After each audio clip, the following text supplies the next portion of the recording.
and then nod your head at them, it pulls on your audience. They almost feel like they need to be agreeable, right? So they nod as well. And when they're doing that, that affirms, it's psychological, affirms within them, yes, this is the right thing. It's very powerful that you say, so go do it. This is the motivated sequence. Can you think of a commercial maybe that you've seen where this is used?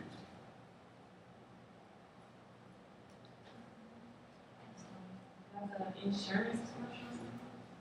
Okay, which one? Geico. Okay, can you walk us through one of those commercials? Kind of, I don't watch much television. Maybe you could. Oh man. We're going to talk later on about probably emotional appeal and those different things, and insurance. I mean, insurance is based on what? What emotion? They sell it to you based on fear. Exactly right. That mayhem commercials that got all the things that could go wrong.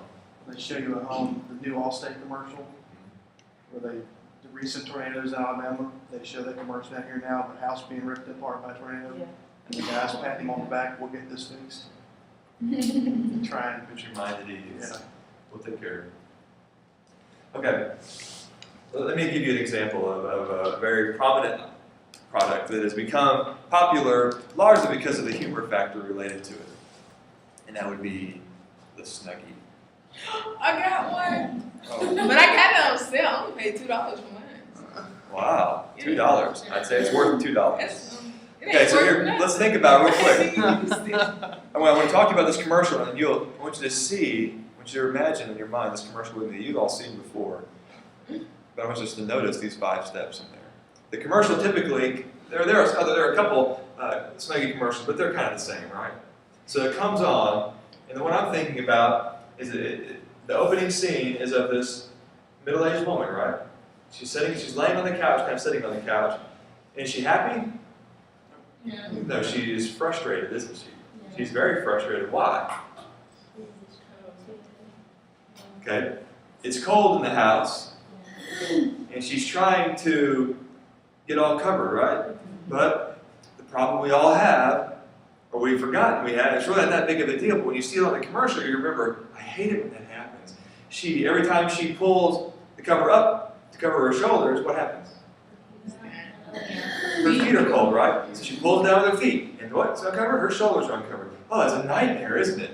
We're going to think, oh man, I hate it when that happens. So they're getting your attention and starting to build this need. Don't you hate it when that happens? And then, when she finally gets all cuddled up in there, what happens? The phone rings, or she wants to change the channel. I think the phone rings, and you can see the frustration. Oh, she has to throw the blanket back and reach out and get into the cold, the frigid cold of the house to get the remote, right? Ruined everything. Life is miserable. You can relate with this average Joe person here sitting on the couch, right? I've been there before. That's horrible. I hate that. Especially on the level. I want you to notice, next time you watch that commercial, I want you to notice something very subtle. What color is the screen? It's very dark. It's dark, but it's kind of a grayish black and white, isn't it? It's interesting, isn't it? It kind of looks cold. I think I seen one with the younger one. She had the pink one. I think I seen one. Watch the Snuggie commercials too much. You know what color Snuggie it was. Okay, so even the room is a gray, it's a drab, it's life. They do it in infomercials. Like if you see any of the food infomercials at all, and they're sitting there trying to promote a new chopping mechanism, it is black and white, and they're chopping with a knife. And then all of a sudden, it's full color, and they have the chopping mechanism. They're so happy. And it's meant to show kind of a blah, you know, but it's also meant to show what kind of an antiquated way of doing things, right? This is black and white. So this is Andy Griffith. This is how they did it. But if you want to be so the next scene on these Snuggie commercials is what? Once you build the need, there's a problem. What's the next step? The announcement of the satisfaction.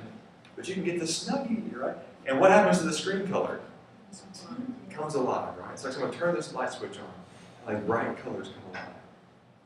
And they show people how they're so happy now. She can cover her arms, her wrists, and her shoulders, and her ankles all at the same time. Shows her life is better, isn't it? She's at the ball game with her family, wearing that ridiculous outfit. It's not good. Are you serious? I And haven't even seen this. does she look happy now? Is she frustrated any longer? No. Life is good, right? Life is really good. And so she goes into this vision. So all these problems are gone away. The visualization step is in a commercial is kind of happening along the way, but really, it shows her back on the couch, same place where things were bad. If you'll notice, she's got this Snuggie on. And in some of these commercials, I don't know about this one, but at least, and this, I think, when this commercial, it shows her with her daughter. Yeah. Well, now family life is better, right? You Yeah. got the daughter cuddling up with you on the couch there. With the Maybe Snuggies. even the kids are in this warm-colored room with a fireplace going, playing educational board games at your feet, quiet, as good little children should be, right? Why? Why is all this life better? Because you have a Snuggie on. Right, exactly right. Just Well, of course. Snuggie. Life is better if you have a Snuggie. So visualize this, and so you think, man, life looks so much better if you have that. And then they come on and say, call action. Call now and get your Snuggie for $9, or we'll send you two for $9. Just pay $50 shipping and handling, right? Okay, it's a call to action. And they go on and on. Well, call now. It's a hard sell. Do it now. Does this make sense to you? Do you see how this works? It happens all around us. I want you all to be thinking about a commercial maybe where you've seen this before. Where have you seen this happen? Next time I want you to be able to bring the commercial with you, but I want you to talk about it. It's the homework assignment you've always dreamt of. Watch TV. Watch TV. That's right. Tell your parents. That's right. No time for deodorant. There's no time for TV. I only get 2 hours out of a week for TV. You're only allotted 2 hours a week? No, it's all I can get because I'm too busy doing other things. You get up at 5:30 in the morning every day. I pray. Oh, that's good. YouTube persuasive commercials on your cell phone. That's easy. I was going to look up commercials. That's all I was going to do. Well, I'm not asking you to watch it, but you just think of what's things you've seen in the past.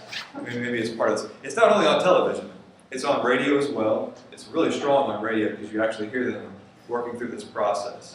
I was listening to Rick and Bubba the other day, and they had a commercial, and I even heard Rick say, okay, call to action, here it is.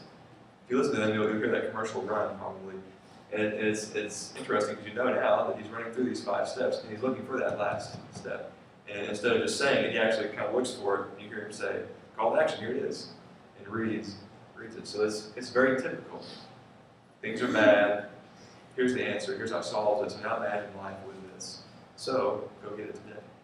We're so conditioned to follow this process. We believe it. We fall for it. Again, since 1930s, we've been falling for it, and you will still fall for it today. You see it. It's powerful. Persuasion is powerful. There's so much about persuasion. We're just barely touching persuasion today with this method. But this is the method I want you to use for your speech. Your outline for this speech, all you have to do is put at the top general purpose, which will be to persuade, and your specific purpose will be to persuade whoever your audience is that or about something particular. And then I want you to list out these 5 steps, number them and label them 1, 2, 3, 4, 5, and just underneath here, kind of write out what do I plan to do to fulfill each of these 5 steps. So by next time, I want you to make sure you've got at least a topic in mind. And if you wanted to, you can go ahead and start kind of roughing in the 5 steps, something that might work. These 5 steps. Remember, eating 2 sources, 3 minutes long.